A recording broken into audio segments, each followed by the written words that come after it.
Gerard Whateley and SEN Cricket winding it up at the MCG last night. England too good with Ben Stokes leading the way against Pakistan. One man who will be across it, of course, is Justin Langer. You can read his stuff in the West. He's also part of the Seven Cricket commentary team and a good friend of the show. JL, appreciate your time. It was a wonderful series all told, and the best team won it. Good morning. Yeah, it was a great game of cricket too. There's a lot of speculation leading up to it, Goss, about the weather and would it be on, wouldn't it be on, maybe change the venue. So that can become a real distraction. But it turned out to be a really good game of cricket. I really enjoyed watching, like I'm sure millions and millions of people around the world did. And yeah, England were, after their semi-final, probably deserved winners. When Ben Stokes hits winning runs and wins the games for England, does it bring back memories? I do apologise. Oh, it does. It does. I mean, he is I remember after the last Test match of that series, and I was talking to Josh Butler, who I used to play cricket with at Somerset, funnily enough. I said, Josh, is he a good bloke? He goes, JL, if he was in your team, he would be the favourite player you ever coached in your life. And I said, you're joking. And I tell him what a good bloke. At the end of the night, we'd had a few beers. It's the end of the series. I put a baggy green cap on his head, threw him over my shoulder and walked out of the change room with him. So, yeah, he's one hell of a player, no doubt. And it's just his spirit. He's obviously done some great things with the bat, but his spirit with the ball. He opened the bowling as well last night. Yeah, he's a gun player. It's one of those people that you don't want him to be a good bloke. You want to not like him, and you find out they're a good bloke. It crushes you. But JL is one of the all-time great big moment players that you were, you'd have to sit back, regardless of what he's like off field, and just admire Ben Stokes. He finds himself so often in the big moments of games, and rarely does he let anyone down.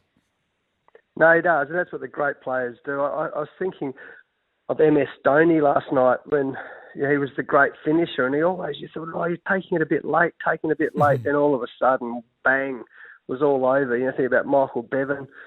For Australia, the great finishers in the game, they're literally like gold dust, and they're the guys who stand. That's why they're great players. They stand up in the big moments. Shaheen Afridi went off after one ball of his third over after coming back on with that knee injury, which he's had trouble with. Did it change the whole dynamic of the last few overs? Do you think it could have been a different result? That was the moment. Yeah, that was the moment. I talk a lot about in T20 cricket, particularly in Australia, you just can't afford one big over. And particularly in tight games like that, I mean, the Scorchers built their whole reputation on it. You can't afford big overs. And when Shaheen Afridi had come back and the crowd was going mad and England were just dropping behind the rate, he bowled that first ball that was a dot ball. And then when he walked off and had to bowl the off spinner, oh, man, that was literally... You could almost see it. I think the last there's 4 or 5 balls in a row.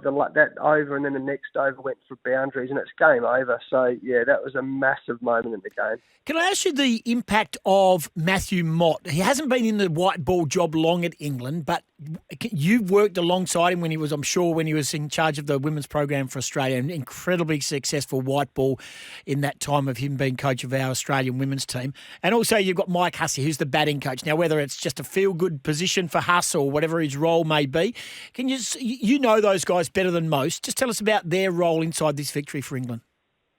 Yeah, they'll both be pumped this morning. There's no doubt that they'll probably be incredibly hungover, I would have thought. And that's the beautiful thing about winning big tournaments, isn't it? But both terrific blokes, both hard workers, and Matthew Mott's record for the Australian women's team was outstanding.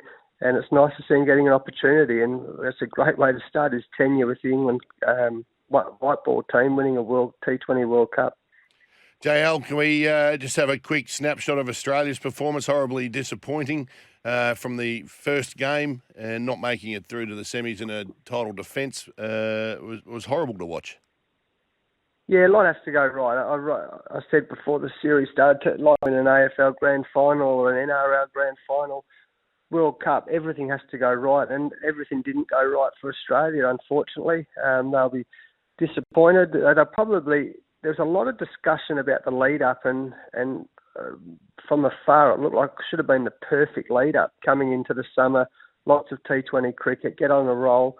a bit of chopping and changing leading into the series, but they'll be disappointed, no doubt about that. And they'll have to brush themselves off and get ready for the next one. What about Glenn Maxwell? What about that on the weekend? I've read that. Alcohol wasn't involved though, JL. They made a point of that. It was only early in the 50th birthday. Well, we don't know any more details. No one drinks at the 50th. We don't know any more details. What does that do for Australian cricket? We've got the series coming up with England, and it opens the door for Sean Abbott and stuff. How disruptive is that when you've got one of the best white ball players in the team not available after what they described as a freak accident? Yeah, I mean, well, whatever happens, when you lose one of your best players, it has an impact, right? But it gives, as I was just saying before, leading up, Australia were sort of chopping and changing a bit, giving people opportunities. Not necessarily the right way to go about it, but that's just the way it worked out, and giving some guys some rests and whatever. How I see it now is another huge opportunity for someone like Cam Green, another huge opportunity for Mitch Marsh, the all-rounders who... they're both destructive players. Glenn's not there. They have to step up a bit in the field. He's their best fieldsman. He brings energy to the group. He gives that extra, the off-spin option. So, yeah, the Australians have got a bit to think about, but a huge opportunity for those other guys. Mate, appreciate your time. We know you've got a busy schedule. Jet setting too. Yeah, I know. With Gilly's jet setting and JL. You're busier now than you've ever been? Oh, feels like it. I'm in Sydney. I got here at 5:30 last night to Sydney. I'm just about to speak in a conference in about 40 minutes, Goss, and I'm flying home at 2 o'clock this afternoon. So, but it's one of the nice, it is busy, but the nice thing is I dropped Gracie at school a few days ago, or last week, and I was coming to Melbourne, and I said, oh, Daddy, I'm going to Melbourne today, darling. She goes, oh, when are you coming home? I said, don't worry, I'll pick you up tomorrow from school.